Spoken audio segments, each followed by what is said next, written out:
And I talk about in that book this idea that we think that manhood is like pants on the ground. How many rings you got on the finger, your fingers. Being able to be a pimp and a hustler, and that somehow, or a woman means how many men you can make look at you rather than respect you. And so what I talk about in that book is that manhood and womanhood is different from maleness and femaleness. And I talk about the fact that in traditional African societies, the way that people were taught to become men, women, fathers, and mothers is that they were taught that by rites of passage, and they went through a process to understand that a male is what you start off as, a boy is what you become, and a man is what you must learn. A female is what you start off as. You become a girl, and you are taught how to be a woman. What's the difference? Those are people who somehow begin to develop an appreciation for what their higher skills and responsibilities are as being able to take their gender and use their gender in constructive and responsible kinds of ways. So the visions for black men was sort of done in a very simple kind of way to say, look, your manhood is not who you can beat up, how many balls you can shoot into a hoop, or how fast you can run on a football field, or how many women you can how many chase after. women you can chase after, or on the other part that's so bad these days, how many different babies you can have from different men. I got to take my baby and push my baby to the mall. That your new outfit somehow is going to make you a woman. I mean, all of those superficial, materialistic ideals that are fed to us through the media have to do with the fact that we are still trying to be males and females rather than men and women.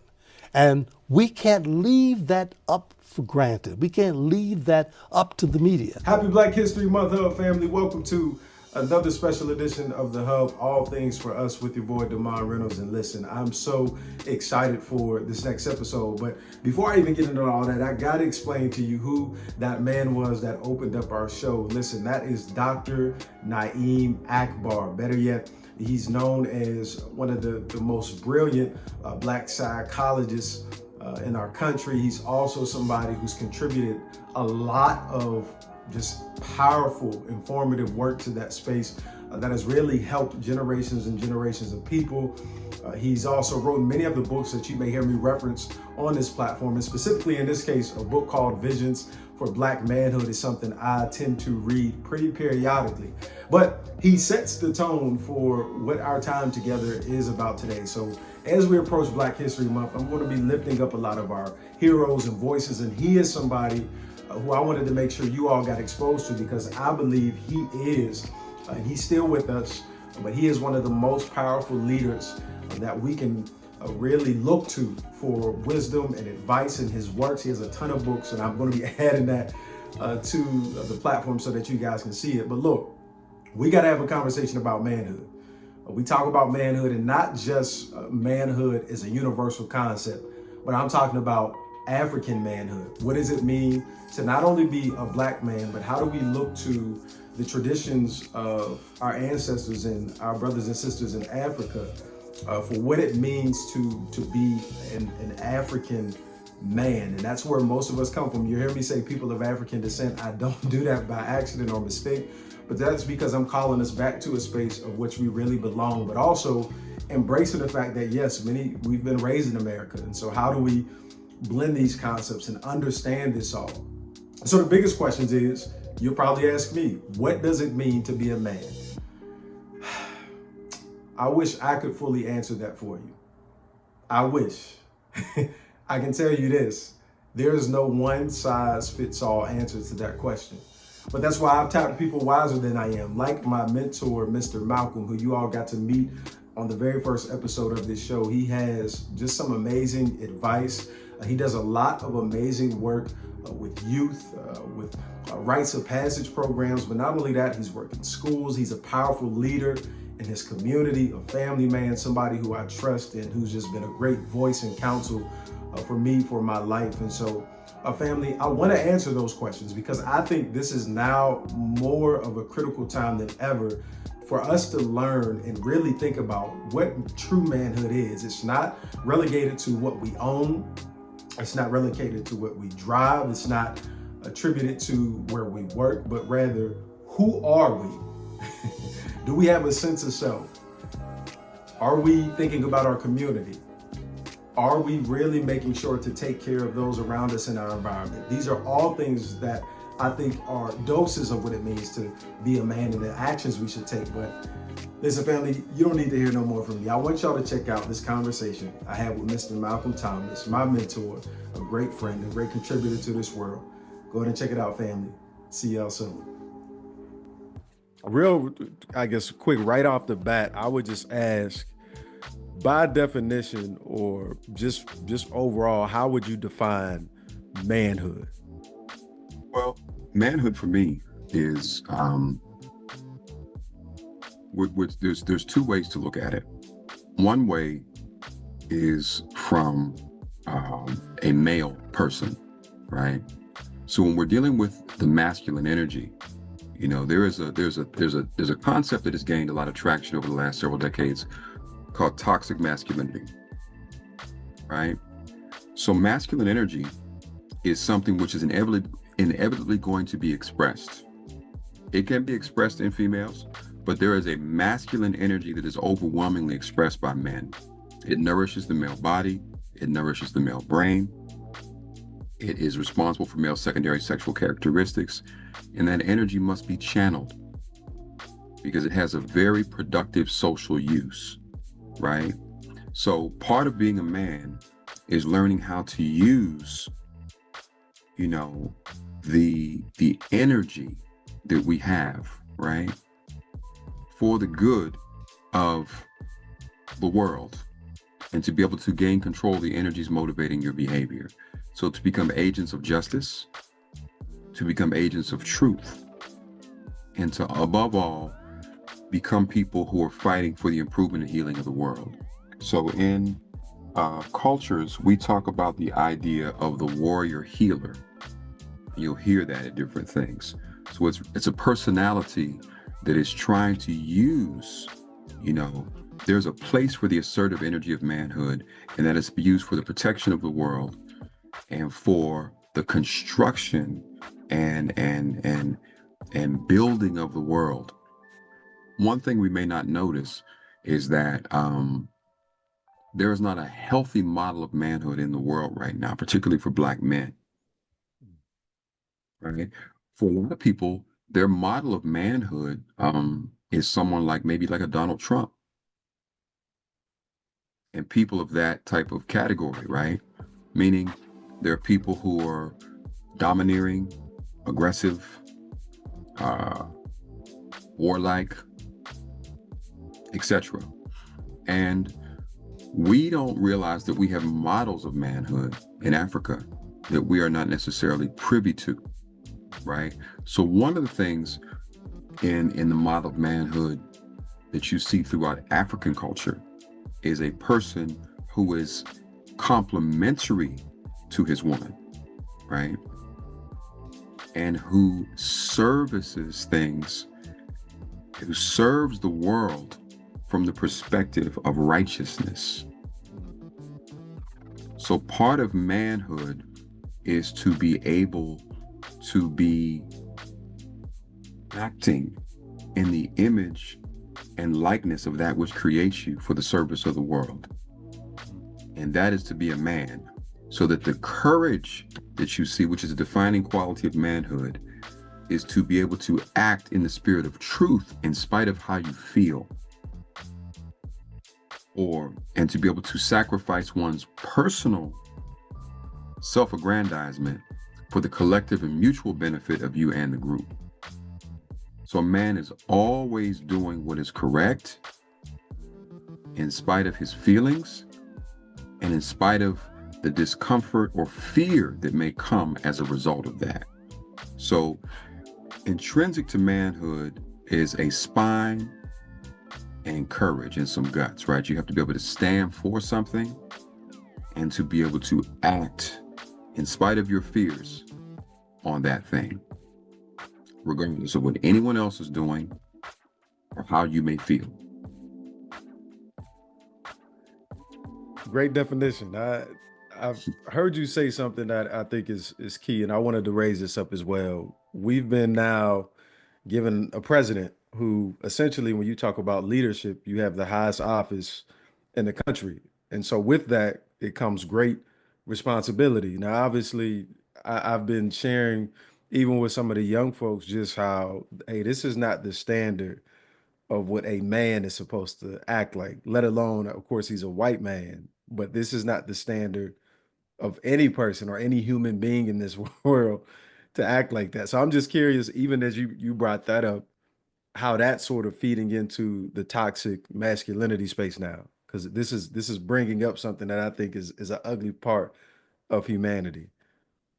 Because, what essentially happens is one of the major things that you see is, there was essentially an attempt back several years ago at the inauguration of Biden for a coup. It was essentially an attempt to overthrow the government and the electoral process. That's what happened. The people were coming to the Capitol building because they were incited to do so. They have the mentality and conditioning to do so. And they were coming not to kill some of those people. I mean, it was not a game at all. And those people have also been released from prison. So many of them were pardoned and now they're out. So what you see is that's a metaphor for the rule by force. It's like if I'm strong enough and if I have enough money and if I have enough backup, I can basically do whatever I want. I don't have to abide by the Constitution. So they're lobbying now for a third term for a president, right? They're abolishing all sorts of the equity policies and things that were put in place to establish things for justice in this country through executive orders, that you can just sign something and completely do away with certain things right now. Today,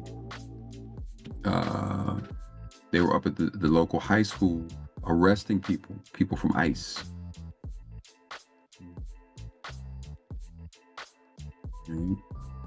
So this is real. And it's a rule by force. So you essentially have a rule by truth. It's for the collective good, or you have might because it's might. It's like when you're a kid and you have a leader of the group. Oftentimes the leader of the group is the person that other people are afraid of. That's the leader. The person who's the strongest, the person who's the most forceful, also sometimes the person who's the most cunning. They can trick you and intimidate you into following them. That is the Western model of leadership that we are following right now. People who are cunning, they have a lot of pretty words and a lot of language.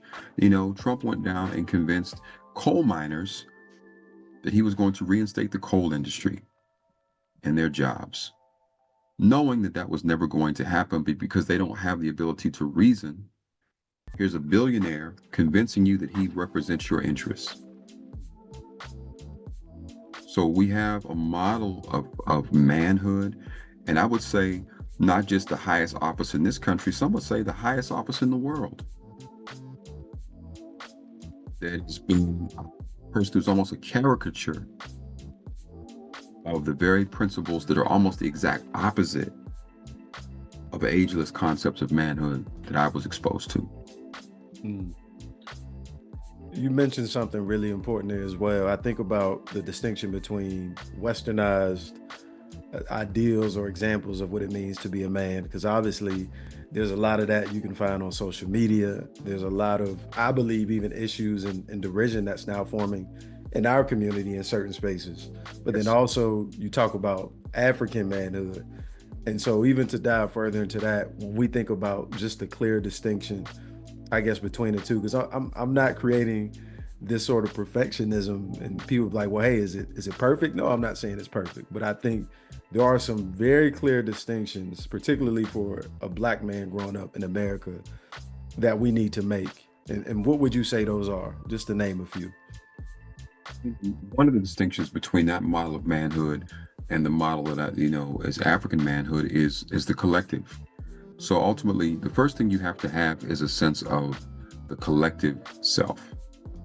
And so if you go to some of the ageless, ancient genetic groups like the San people or the Khoisan, or one of the things you see in Southern Africa is the core concept of Ubuntu. And because we are. So that's driven into you from childhood. Nelson Mandela went through a process where that was embedded into his psyche, that the collective is fundamental to who we are. So that's something that you're hearing in your language, right?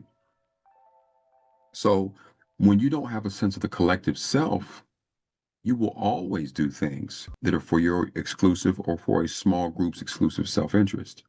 So that's one distinction, right? Weism versus meism. That's why you can have a situation, for example, where 10% of the population can have most of the wealth. And no one thinks there's anything wrong with that. Right?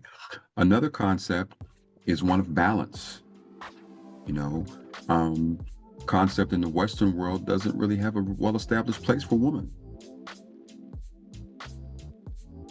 So in the African concept, or in the ancient ageless concepts, which are all throughout traditional Africa and other places in the East, there's a complementary relationship between man and woman, and a very high priority placed on womanhood. As a matter of fact, it's seen as something very sacred that needs to be, honored and protected. In this country, we are very aware that women couldn't even vote in this country or own property until just a short time ago. When you just think about that for a minute, right? Another thing I'll say is that in terms of manhood is that you are always, no matter who you are as a man, you are always following something, right? You do not have the absolute power to just do as you please, right? People talk, like if you put up a group of hands among young people and you say, who's the leader? Everybody will put their hand up, but we haven't taught that first to lead, you must follow. In order to lead, you must be submissive to wisdom. You must be adhering to something, or else you're a leader, who is misleading people, right? And so we have that whole idea that I want to be a leader. I want to be in control of something. I want to be a boss. I want to tell people what to do. But real leadership is also, it's exemplification. You have to embody certain things. What you are is more important than what you say.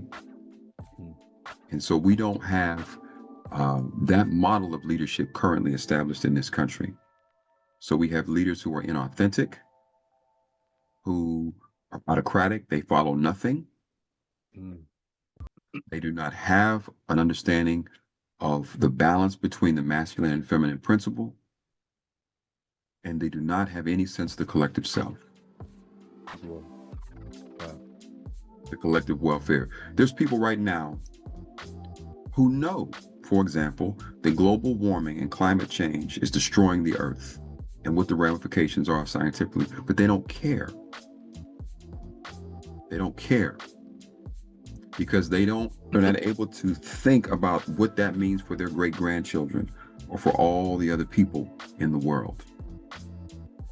There's such an emphasis on me that I'm not even able to think beyond this generation.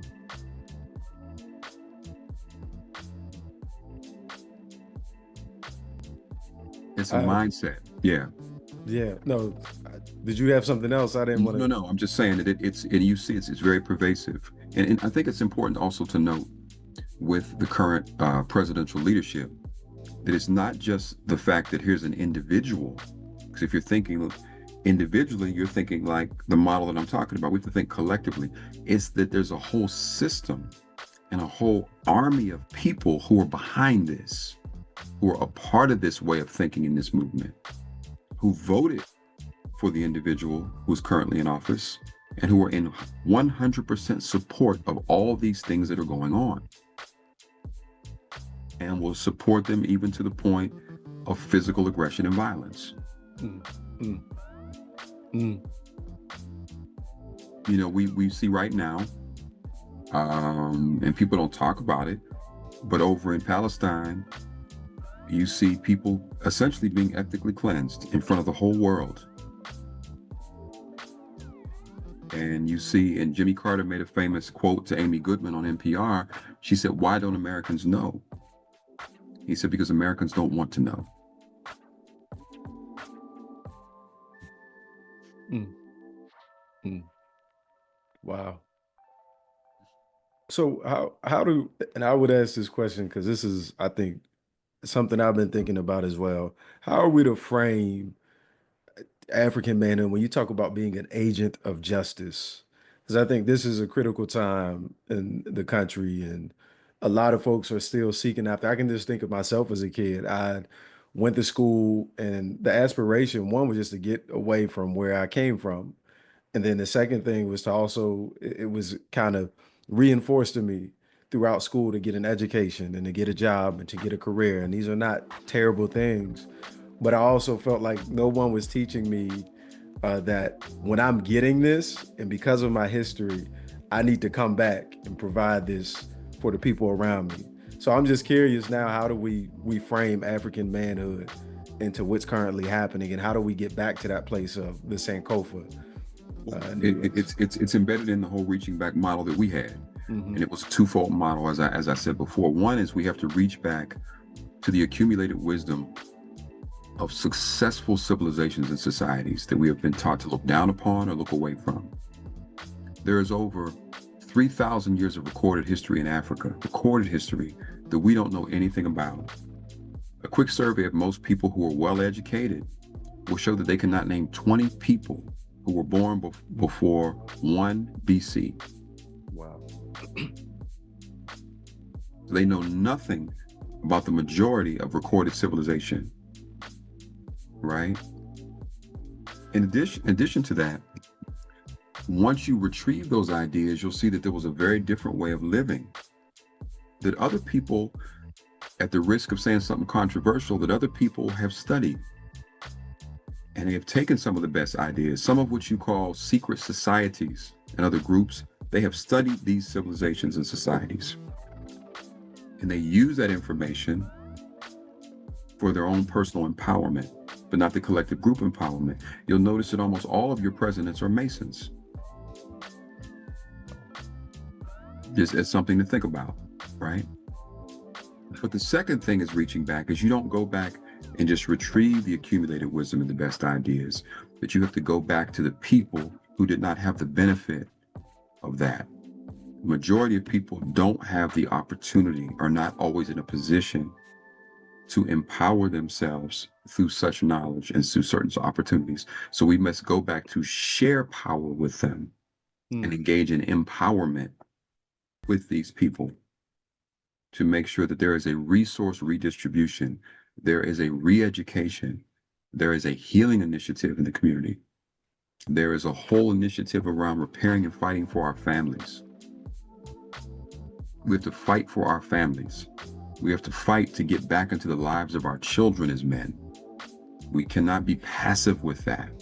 We cannot use the various excuses, all of which might seem legitimate, to keep us away from our communities and our children and our people. So we have to engage in real work to go back to our communities and to help build real community. Because I would argue that the places that we come from are not always even communities. A lot of them are neighborhoods.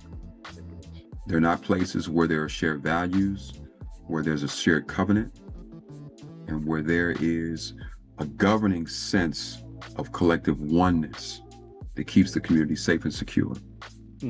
It's sustainable. If you go to Squirrel Hill, you can get anything you want inside that community, right? There's a set of laws that many of them live by. There's schools. You don't have to go outside Squirrel Hill to get anything that you need. Dollar circulates there. Businesses, schools. In our communities, we have to get outside things to sustain ourselves. So we have to be able to look at what does community look like and how do we form community across geographic lines also.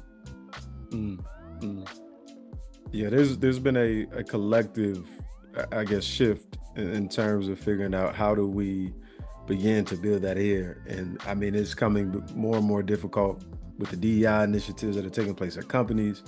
Then you're talking about being able to do businesses. And I think of Dr. Na'im Akbar's book, where he talks about being self-sustaining and being self-empowered in a lot of ways, which I think is a huge challenge. But the part about manhood is being able to say, I'll be so determined that even in a space where it seems impossible, I'm going to do everything in my power to make sure that I can take care of my community. Even if it requires, I guess the word that I heard you in a theme, there has to be some sacrifice. Yes, there is. And there has to be some courage and perseverance. It's not for the faint of heart. It's not for people who want immediate gratification. It's not for people who want to get rich quick. You know, I mean, in order to really have a world where there is true justice, some of us have to be willing to make some real sacrifices. You know, there's a gentleman, if you study him, he's the president of Burkina Faso. His name is Thomas Sankara. And one of the first things Sankara did, and I probably have one of his books here. I actually have 2 copies of this, so I could send you one. Yes. I have 2 copies of this particular book. It says, we are heirs of the world's revolutions, right? So he was, Burkina Faso, it was called Upper Volta. He changed it to Burkina Faso, which means the land of upright men. Wow. And the first thing he did is he reduced the salaries of all the government officials, starting with himself, all the way down, and removed all the material things and made sure there were more economic things for the population of Burkina Faso. Wow. And invested that into schools and agriculture and higher paying wages for the people. Right. So that's a sacrifice. So he's an example. Of course, he was assassinated, but he's someone who is a hero of mine. Wow. Real leaders. Yeah. This is big. I mean, I would hope, you know, as I continue to work on spreading this message and having, you know, people like you who can share this wisdom with us, to share this with the young folk and returning it to the prior generations. It's crazy to think now I'm an OG to the kids. It's just, but yes, even, but even just thinking about the different areas that, you know, in our time we were able to work on. I mean, I can remember after school, I recall times where we might have talked about world issues. Then there were times where you talked about diet and how we eat and how that contributes to our overall health as men. But then I also think about, and one of the areas I want to get back to the relationship piece, because I believe that the nuclear family, really just a Black family, a lot of times is under attack. And there needs to be, I'm saying, maybe some repair when it comes to our folks who are getting careers, who are getting jobs, who are educated. And this might be sensitive, but I have to bring it up. So there's this thing now where talk about it. A lot of Black educated women, and it's not all, so I'm not generalizing, but there is a conversation on social media where they're saying, hey, we don't need men, we can do everything that they can do. And then the guys on the other side, there's that toxic masculinity that responds. But this is something that I think is causing a lot of division. What do you think of the conversation around, I guess now women becoming, they're the most educated, which is, I don't know if people know this, but Black women are the most educated now in America. They're getting college degrees and they're finishing. And so I'm just wondering, what do you think of this conversation and kind of what's been taking place on that spectrum? think that, anytime that you have men and women who are engaged in a conversation that we don't need each other on any level, or that devalues one another, we're in a confused conversation, because you do need each other. And we historically have only succeeded with and through the collective work together with each other. So that serves an agenda, in my opinion. When you get a situation where you're talking about women not needing men, black men in particular, and black men not needing women, what you're talking about is destroying the essential unit of the nation and of an empowered group, which is the family, right? You can look at any group in the world, any community in the world, and its number one characteristic is healthy families. If it is thriving and optimal, it is a major factor in wealth. It is a major factor in child rearing. It is a major factor in the overall health of people, right?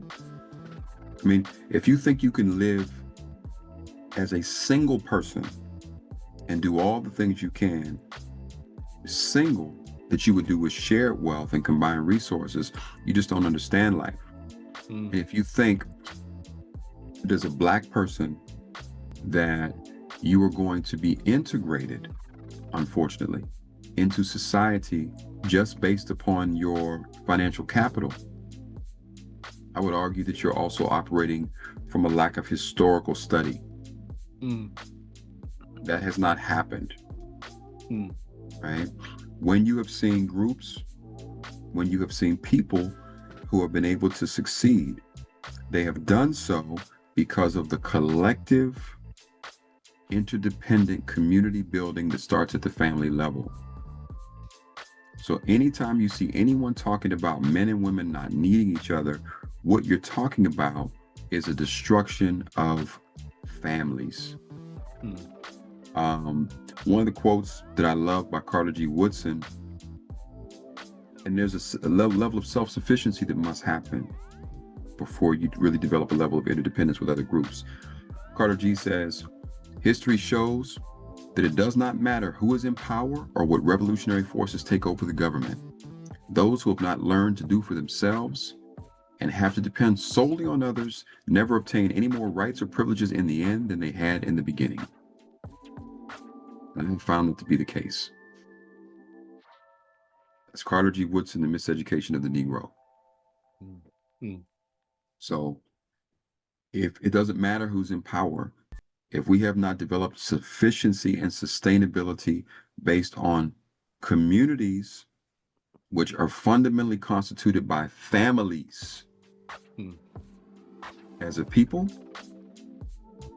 anything we have is it's not secure. Yeah, I just, even when we had these conversations, I think about just the amount of trauma, that we have in this country, and I mean, just all of the things that have kind of been stripped, even in the most minute ways.